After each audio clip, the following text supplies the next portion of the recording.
Hi there, this is Rishabh and I welcome you to the Python Hackerrank series. We are working on the basic data types. So in the last video we solved a problem on list comprehensions, and in this one we are going to solve find the runner-up score. Well, as the problem itself is stating that we probably have to find something which is second largest, that is runner-up. Let's go ahead and click on solve challenge. Given the participants' score sheet for your university sports day, you are required to find the runner-up score. You are given n scores, store them in a list and find the score of the runner-up. Cool. The input format is the first line contains n, the second line contains an array A of n integers, each separated by a space. Okay. Here are some constraints. N lies between 2 and 10, both inclusive. And here are the values for AI. They lie between -100 to +100. That is quite interesting. Cool, print the runner-up score. So we just have to print the runner-up score. Now they have given a sample input 0, which has got 5 elements, which are 2, 3, 6, 6 and 5. And the sample output is 5. So here, as you can notice, that like in some scenarios, some people may say that 6 could also be the second largest, because first largest is also 6, second largest is also 6, right? But given that like as per this example, that is not the case here. Here we have to actually print the number which is second largest.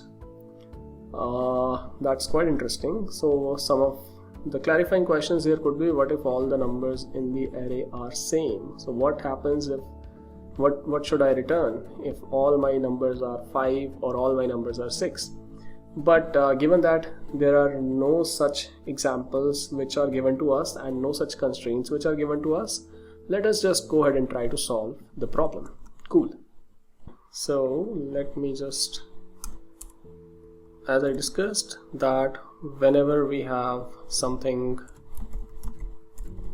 which whenever we have to find something largest, we start with the smallest possible value, which in this case we can actually take as -101, because till -100 the values can be there in our problem.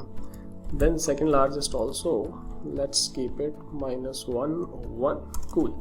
Now let's traverse over the array for I in, or for probably lm in what is given to us, ARR. Cool. So when I say for lm in ARR, what it means is that I'll be going element by element over each element of the array. Like I'll be covering one and all elements which are present in the array. Cool. Now what happens if lm is greater than largest?